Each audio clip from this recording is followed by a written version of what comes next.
What's up, everybody? Once again, it is I, James, coming to you from the Nerdy Mewzings Podcast studio. It is a packed studio today. I have two guests with me here in the house. I have Mr. Ridge Kiley, the president and CEO of Rising Empire Studios, the creator of Alpha Clash. And I have Mr. Al, otherwise known as AJ Light, with us. Awesome writer, author, and somebody who right now is getting the opportunity to co-author with the legendary Mark Waid. Some of you guys might have heard of that. You know, just no big deal. Just Mark Waid. How's it going today, guys? Great. Thanks for having us. Yeah. My pleasure.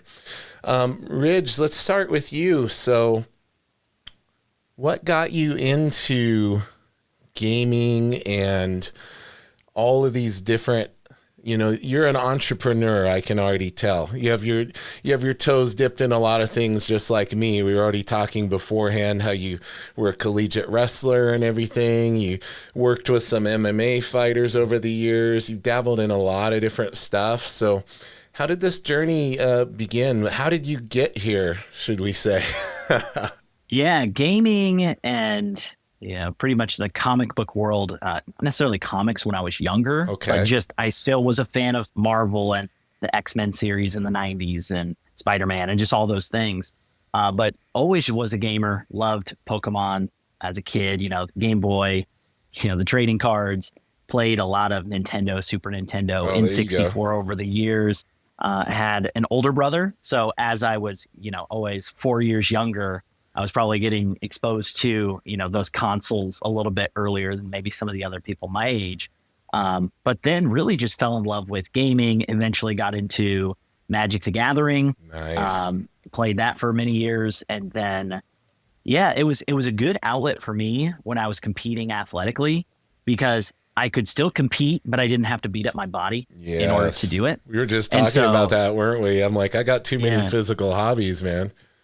Yeah. And so for me, gaming was just another outlet to compete at something that I loved and maybe was good at, maybe wasn't as good at some of the other ones that I enjoyed. But ultimately, it was just a great outlet. And then over time, Al and I had, connected and we worked together at Cirque du Soleil. And then we just really started to nerd out over Marvel and DC and, the movies would come out and he'd be like, oh yeah, it's this storyline of these comics. And, here, check it out. Here's this issue from, my collection. And, I have a feeling Al encouraged and influenced the comics takeover in your life a little bit, that aspect of your life. He introduced you to a lot of things, right? Yeah, absolutely. Because the comic book world was always something that I was adjacent to and I appreciated, but I never really got into the collecting and reading of it, would just appreciate the stories and the characters. And then over time, just got more and more exposed and then really became a fan. That's amazing, dude. So, Al, I have a feeling comics have been part of your life, like myself, for a very long time. What's your earliest memory of picking up a comic? G.I. Joe, issue 26. I want to say it was 86. Yeah, I want to say it's 1986. It was back when G.I. Joe was like just getting started. Okay. And I'll remember it also because Storm Shadow and Snake Eyes were like duking it out. Yes. And shooting arrows at each other. Now, my mom wanted me to read more because I wasn't reading. I didn't like reading. Right. And so she just said, I don't care what you read. You got to read something. So she took me into a comic book store. And Mrs. Clausen was the name of the owner, too. She was a very sweet lady. And so then what happened, I got G.I. Joe. And I know, like, my parents thought, oh, that's G.I. Joe. Whatever, good for him. But in the issue, they're slinging arrows through people's eyes and stuff, and I'm like, yeah, this is awesome. It was pretty hardcore for comics back then, wasn't it? yeah, and so I was into it, and I began to trace, you know, those guys and like dabble and draw a little bit, and then also I was also into athletics growing up, soccer at first, and then wrestling in high school and martial arts, and then later on circus acrobatics actually, but that's a whole other story. Yeah. And then but I would get dropped off on my mom would be like, okay, have some fun. I'll come back and pick you up. And so I would just go through. I also have a lawn mowing business. I was an entrepreneur as well. So I had some money to burn. Yeah. And so I started getting into all kinds of things. After that, at first it was G.I. Joe Transformers. Then I got into some Marvel, and then what really like plugged me in was actually two things. Ironically, it was Mark Waid's Flash. Nice. That really, when he started doing the Flash series in the mid 90s, like I was zoned in on that. But even before that was Dark Knight Returns. Yeah, classic Frank Miller, the iconic game changer. Mm-hmm. That's amazing. Mm-hmm. And then I skipped school, went to get The Death of Superman. Amazing. Comic. Yeah, and then we all bought our 50 copies thinking we were going to be millionaires one day. Exactly. I'm still waiting for that you know, the market I don't even to need go this back Alpha up Class on stuff. that Someone's gonna yeah. They printed too many, brother. They printed too many. I know. They got us. So Ridge, did you have an idea that this was a direction that you wanted to start going in, as far as, you know, you were a fan of the industry and you were involved with the gaming and everything, but did you start thinking pretty early, like this might be a direction you wanted to go in with starting the company and starting to create some properties and everything? Yeah. So, you know, in regards to, you know, the creation of the story and the comics and everything, I mean, originally we had planned on doing video game, and that all started because it was during the pandemic. We were at home, just living in Vegas, you know, big entertainment capital, a live entertainment capital, and there was no one around. And so we were off of work for a year and a half. We were with Cirque du Soleil, so there were no shows. There was really no one in Vegas. It was like a ghost town. It was pretty crazy. It was like a movie. And, you know, just watching my 6-month-old son at the time, and he, you know, wanted mom and didn't want me. And, you know, that was a whole journey, but, you know, came out on the other side. But it was, it was demanding of time. And so one day my buddy just said, hey, will you come play this video game with me? Just said, you know, we'll get it set up. So ended up playing it, and the game was called Spellbreak. It was like Fortnite, but with wizards. You could throw like fire and ice and use like a different gauntlets and power-ups around the map. And it was a cool game. And just as soon as I played it, all these ideas just started coming to my mind of characters in this universe. And I wasn't really a good storyteller or anything like that, but I did love, you know, video games and tabletop games, specifically card games. And so ended up calling Al and just said, hey, you're a writer. You are super creative. You have all these things. Like we should just create this story. I think it could be something really cool. And so we started to explore like the storytelling aspect and like what it would take to do a video game. And eventually we came to the conclusion of video game down the road, probably not possible for a while, but what if we did a trading card game? I can make that, and then you can write novels and comics, and we'll do something that no one else in the industry is currently doing. It's just, there aren't any other comic book trading card games. Nobody was crossing over the two mediums like that. Yep. And so that's how it all started. And we started with a graphic novel first. And then over time we did the novel. And then we noticed, you know, AJ had such a talent that we need to do more of it. And so we found... He's blushing over there. When the people read his stuff, like he really is a great writer. And so we were like, man, we need more of this, but how do we do that? And we started to marry the comic books and the trading card game together and kind of found a rhythm, because we did some like, offshoot stories, and then eventually said, well, let's do some longer arcs, more consistent series, and let's tie it into the game directly. Yeah. And so we used to do a bottom up approach where I'd be making the game and, we'd look at the story and say, well, what can we take from it? And we kind of had our products in silos. And now we do a top down approach where whatever AJ's writing and whatever the comics are, that is what is in the card game. Okay. So then I have the puzzle of, okay, I'm going to take this and then I'm going to start to, develop it on that side of it. Nice. And Al, Yeah. so was this your first, kind of idea that you were going to start writing comics and things, or had you done a little bit of comic writing before this? I never got published or anything. I had dabbled. I never got published as a comic author, right? There's a couple essays out there somewhere in the universe. And then I did a lot of, so I'm an acrobatics coach for Cirque du Soleil. It's my primary job, but like there were a lot of opportunities to be creative in that avenue and sort of like rewrite parts of the shows or write commercials and stuff like that. So actually it was funny because I was stuck also at home and we were talking about what our passions are. We were actually developing another thing about the end of the world. Oh, but nice. I won't go there. Oh, yeah, right. How Yeah. apropos, right? Yeah. Like during the pandemic. And so That's true. That is what started it. And so because I had all these ideas and I was want to write these characters and I was tapping his brain too for some ideas and research and stuff. We were just going back and forth. He's like, hey, I got this other idea. And so then that kind of took center stage and really it started as developing these characters. And I was like, well, I'll just write a backstory just to round out this guy and, see what's going on. And then he read it. And I think your wife even read it and was like, hey, it's pretty good.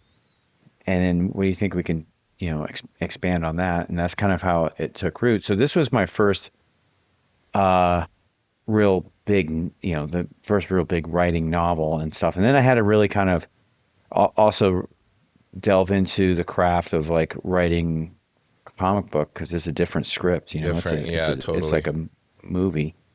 And so we started doing that and people started to enjoy the stories and the characters behind them. And so then that kind of took its own path. And now we gamify, like, oh, hey, I got this. It kind of goes back and forth really, because it'll say, hey, I want to do this. And this is the character's going to have this kind of powers. And Ridge goes, I think we can make some rules that'll cover that. No problem for the cards game. And then vice versa. Hey, can you come up with a guy that does something like this? And I said, okay, sure. And then we kind of go back and forth and had no idea really who was going to be a good guy or a bad guy. Yeah. Are there going to be good guys and bad guys? They're kind of, And then how to make the world where people would care why these alphas are fighting each other. Yeah. Give them that backstory, right? Mm-hmm. Yeah. That's really cool. The collaboration aspect of it is really cool to me.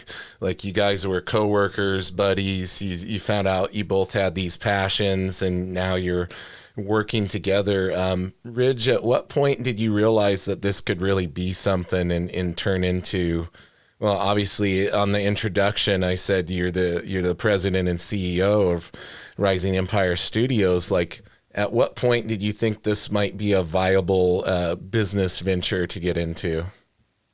Yeah, it's funny because when I first thought of it, my vision, maybe some people thought, I don't know if that could be reality, right? When you're an athlete, you always have high, lofty goals, you pursue them, you work hard and all that. And so the vision and the goals were very high for people that were not in the industry, had no experience and all those things. But really, as we started to make the game and the artwork and the writing the story, and I find myself like when AJ sent his scripts and stuff, like just laughing out loud. I don't do that with any stories, like genuinely.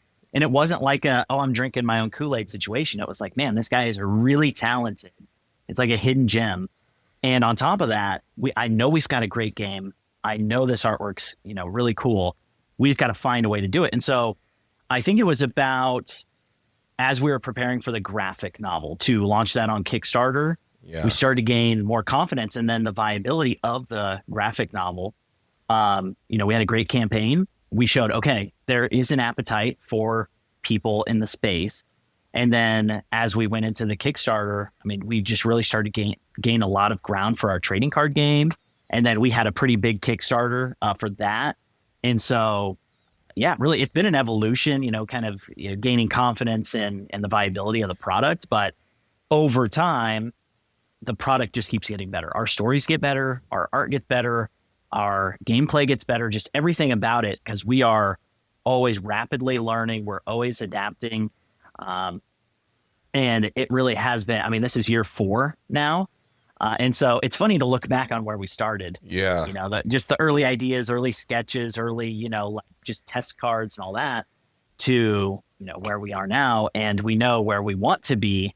But, you know, it's been an awesome journey in the process. Yeah, it sounds like you're still very early in the journey, but the products and the comic and all these different things are kind of dictating where you go with it, right? And giving you new ideas and things. Yeah, that's right. And truly, before, you know, we treated, or maybe not treated, but, you know, the comics were something that were kind of just additional in addition to the trading card game. But now we see it as a very viable way to get our story out there and, you know, get it to the masses. And so the business over time has evolved in that way. And so it's been really cool just to pursue that process. So that kind of, I know there's probably a lot of other stuff in between, but that kind of brings us to where we're at now, to where you're going to have a Kickstarter coming out in January that is in collaboration with one of the greatest comic book writers of all time, in my personal opinion, Mr. Mark Waid, that we talked about a little earlier, that Al was looking at his Flash comics when he was younger. And now, Al, you're getting to work with Mark Waid on this project. Is this just like pinch me and am I dreaming type of situation? It really is. I mean, even how we got to meet Mark Waid and got connected with Mark Waid was just a wild story of, like, my dad gave a Alpha Clash hat to a friend of his who was recognized in an elevator, says, "I follow you that on Instagram." And then this whole chain of events took place where later on we're talking to Mark Waid. I'm like, oh my gosh, there's no coincidences, man. I become more and more convinced of this. There's been too many, all these things lead to this point. And it's been, I mean, it's been really awesome. And I mean, he's a wealth of knowledge, of course. Yeah. And just to, I guess he read our material. He liked where it was going, and saw some real potential in us. And he's always a very, well, you know him, he's an innovator. He sees value in a lot of different things, and he writes such great stories. And so, yeah, we ping pong ideas off each other. And you know, it took a while of just having some conversations, like, hey, you know, I was thinking about this, what I was thinking about that. And then, yeah, I think we can make this work, you know, and that's kind of where we're going right there. And it's pretty fun. I mean, he's been great in helping me study more the craft of writing for comics. That's what I was going to ask you, if he's helped you with the process, and you've learned some things from him as somebody that's, you know, been in comics for so long, if he's helped you with that creative process. Well, it's so interesting because, you know, it's a real mental shift for me to go from writing a novel to writing a comic. You know, in novel writing, I've said it before, like, you know, people want to hear the details of a doorknob creaking. Yes. And, you know, the wind as it whips, and the smell. If you give an artist a script like that, you're gonna scramble their brain. They're like, this page would have 40 panels. I can't do this. Well, and if you kind of look at, I'll be a my own worst critic here too. But if you look at our graphic novel, that's what our panels had. I mean, I jammed everything I could into that. Yeah, thing, that's normal though. thinking I mean, that more happens while you're was learning that. the best. Yeah. And so Mark, actually, one of the most valuable lessons was to say, hey, listen, you got to let the art breathe. That's what he says.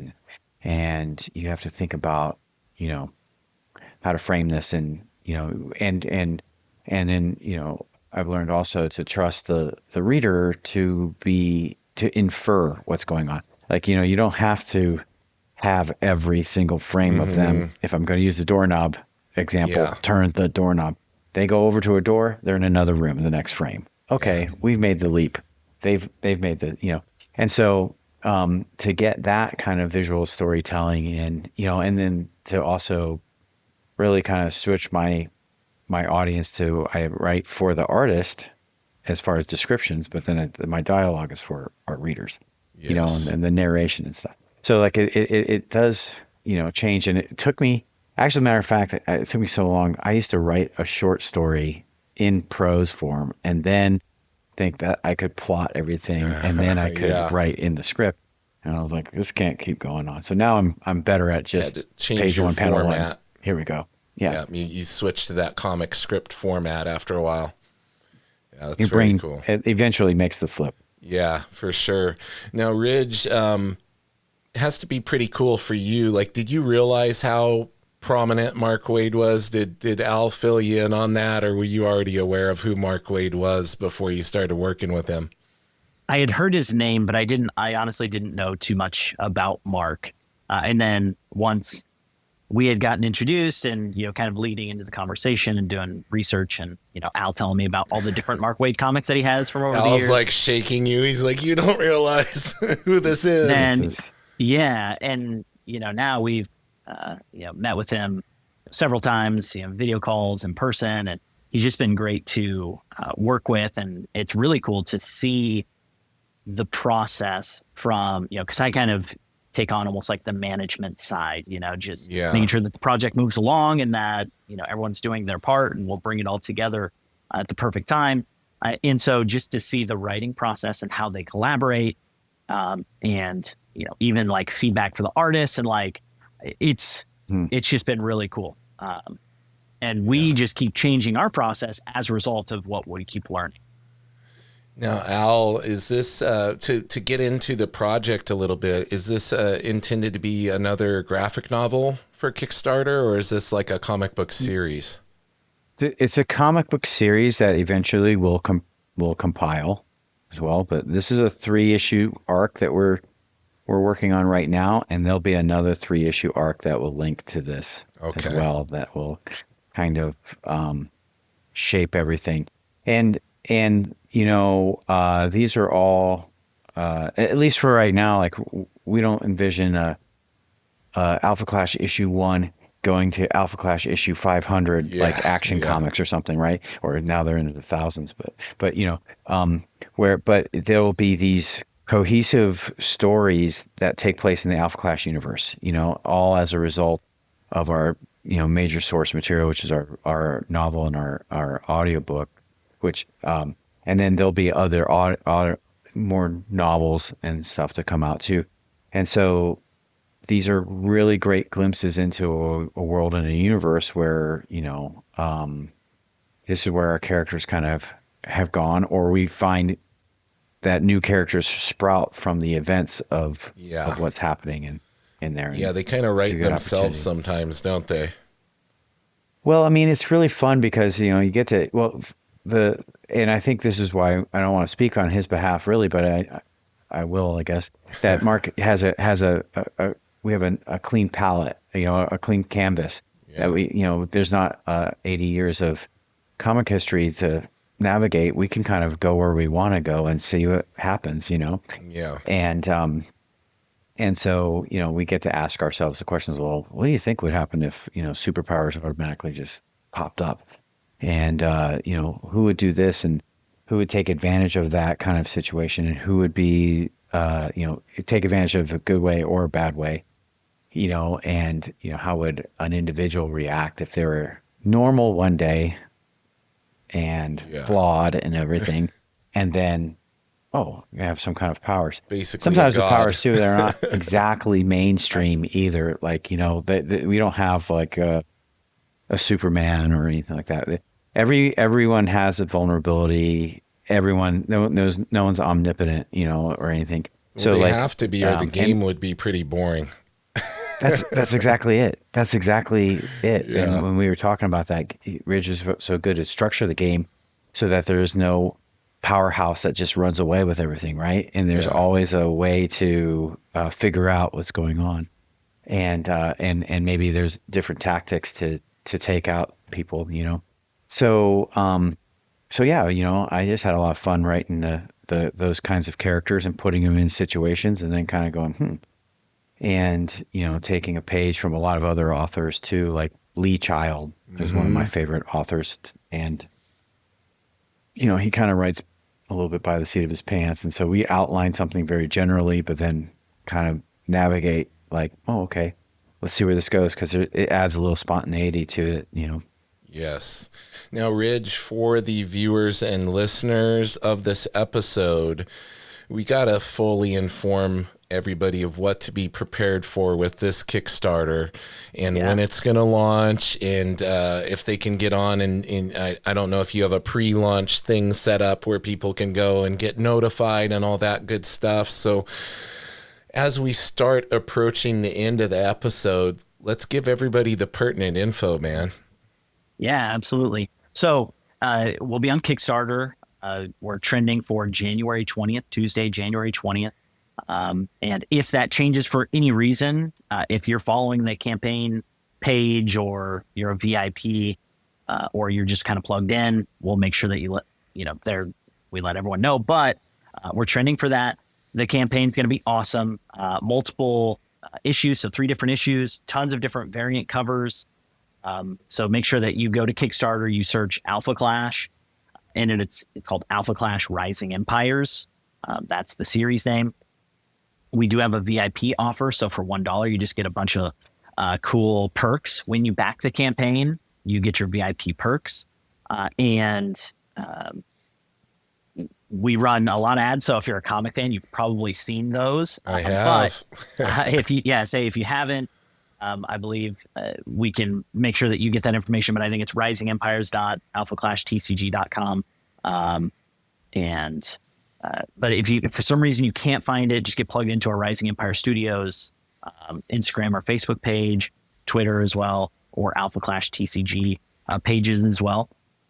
But the campaign shaping up to be pretty cool. It's probably going to be, this is our 6th Kickstarter campaign. Oh, wow. And so you're not new to Kickstarter then, because I know Kickstarter can be kind of daunting on that first outing.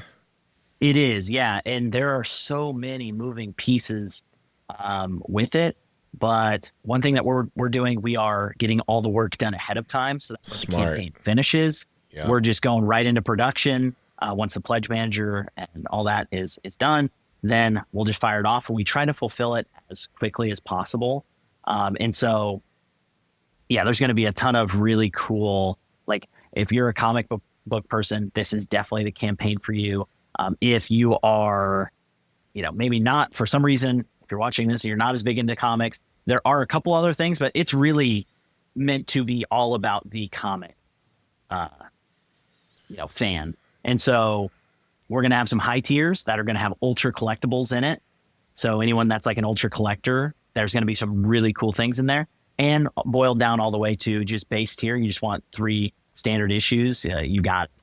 Now, are you going to have a digital tier, like a PDF of it that people can get if they, because I know that's big for a lot of people in other countries. They can't afford the shipping, but they want to support the campaign. So you're going to have a PDF option for the comics as well? Yep, that's correct. So we'll great. have digital available, and then the print versions as well. Man. And all the scripts are pretty much done too. Like we're pretty much. I was going to say I'm going to be burning through all my money. I back so many Kickstarters, and I always make a point of backing the Kickstarter of people I have on the podcast. So I just you're making my bank account cry a little bit, but I got to get on there and support you guys. I tell you what, I gotta hand it to these guys too, because they know how to run a campaign, and like we're pretty much ready to go. So we fulfill pretty quickly when it comes down to it. Where you're not gonna, put your money into something. Not gonna wait 2 6 years months later. Oh yeah, I actually sometimes we try. packages show up at my place. I don't even know. I forgot I ordered that. That's the same as me. My wife's like, "What's this?" I'm like, "Oh, that's a Kickstarter I backed a year ago." Mm-hmm. Yeah. We've had of our campaigns, we've had one that was, longer just because of logistics and manufacturing and all that. But with comic books, we feel pretty confident that we can, execute that in what I would consider a timely manner. But what I can say about the product itself, the story is super good. It's very well written. Obviously, we've got two awesome collaborating writers, and then the artwork is so good. Patty Grimm is just such an incredible artist that most people probably don't know who he is, and I think once they get their hands on his art, they're going to be like, "Oh, I love this guy." That's a perfect segue because that was going to be the kind of the last question I asked you, was in regard to how you got connected with the artist you decided to work with on this project. Yeah, so just throughout the creation of the trading card game, before we did, comics and, sequential series, we were just doing illustrations. And so I needed a massive team of artists. And so I would just go out and find them and message everyone I could and just search portfolios on ArtStation and Instagram and just anything I could find. And then eventually, as we started to evolve into putting the comic books directly into the trading card game, then we started to fine tune our team a little bit more. So essentially it was just, us getting connected, working on the trading card game with illustrations with our artists, and then kind of finding a different process of, we can have one artist do the pencils and potentially the pencils and inks. Someone else can do the colors and someone else can do the letters, and really break up that process and try to streamline it. Yeah. And what I can say is it's been much easier to manage that compared to 40 or 50 artists doing illustrations all at the same time. Yeah, for sure.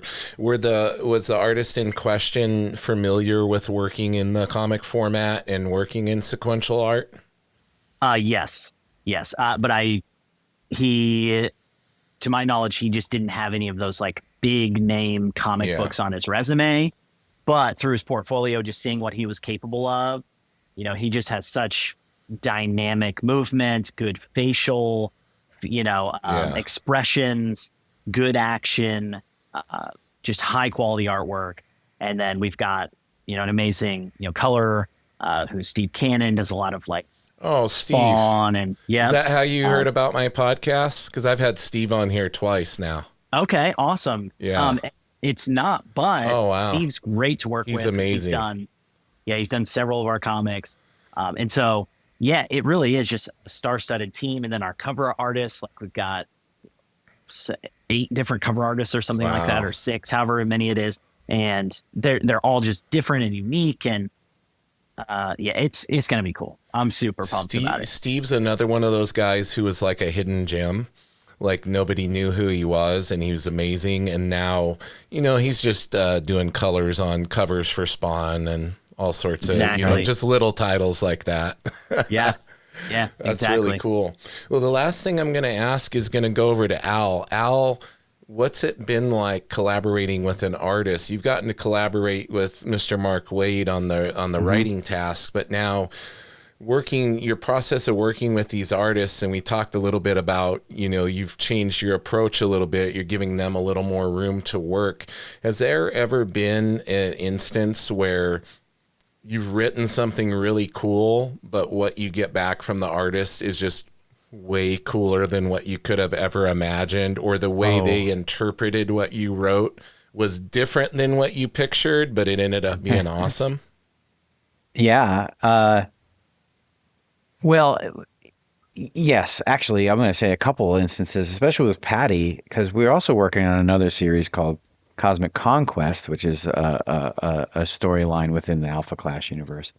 And Patty, like, there's a lot of just great action scenes. And, of course you describe them and blah, blah, blah. Yeah. But I really feel like he pays attention to the story itself, because he's so good with expressions, and he's so good with having a dynamic capacity to a frame that even if they're standing still or just talking, there's still something going on. It looks like they're still breathing and alive, don't they? Yeah, and there's still an action in the stillness of the thing. It's kind of, but so it's really great. And he's done some great work where I will write a fight scene and we go, oh, that's even cooler, because sometimes it's just, the character moves a club from left to right, cracking across the creature's head, just as an example, very dull example. But when he puts it together, it's like, oh yes, and the expressions on the person getting hit, the guy giving the damage out, all that stuff is really good. All the pieces are there. But, we have a lot of, I sprinkle in humor through the storyline too, and so, we have guys like puking, stuff like that. And they're hilarious too, and so he's just done a really great job. So I think a lot of that just comes across really well with ours, especially Patty, but we've been fortunate to work with a lot of good guys. Amazing, guys. Well, listen, I know, Ridge, you got another meeting in about 10 minutes. I want to make sure to get you out of here in a timely manner. Why don't you, Ridge, let everybody know where they should be following online so they can keep track of everything. And then after he's done, I'll have you do the same thing. I'll let everybody know where they can keep track of you online. Go ahead, Ridge. Sure. Yeah, so if you use Instagram, Facebook, Twitter, Alpha Clash TCG is where a lot of just our trading card game focused content is. If you're not as interested, or you want to have more of an umbrella type approach to the content, then you'll want to follow Rising_Empires_Studios, I believe. But search Rising Empire Studios on any of those platforms, you'll find us. And then we post all of our novels, our comics, our board game, our TCG. That's just our catch-all for that. Perfect. And then go to Kickstarter and go to Alpha Clash Rising Empires. Don't miss out on this campaign. Awesome. And Al, it says your app isn't focused, so you'll want to click back into the window, I think. If you have something else open, that's probably why. There you go. Oh, okay. It's all good. I'll kick it back over to you, Al. What do you got for us? Yeah. Where should we be following you online, man? AJ Light Writer on Instagram. Nice. And Alpha Clash TCG. Bro, keep it simple, right? Keeping it simple. I'd love to hear the feedback. We have a great audiobook out there also. Cool. So that's also fun. And that's the source material for a lot of our stuff. But, we're getting into more and more fun things over there. And these are all new characters that Mark and I are coming up with a couple throwbacks. Very cool. So, check us out. For sure they will. I'm going to put all those links in the descriptions for everybody. Gentlemen, I appreciate you hanging out with me today. I had a wonderful time. I hope to have you back on in the future. Yeah, absolutely. Yeah. Appreciate you having us. It was fun. Awesome, guys. We'll hold tight here while I give my spiel. Everybody, greatly appreciate you tuning into the podcast, whether you're watching or listening. If you want to give that extra level of support, you can head over to patreon.com/nerdymewsings. And in the meantime, everybody, keep it nerdy.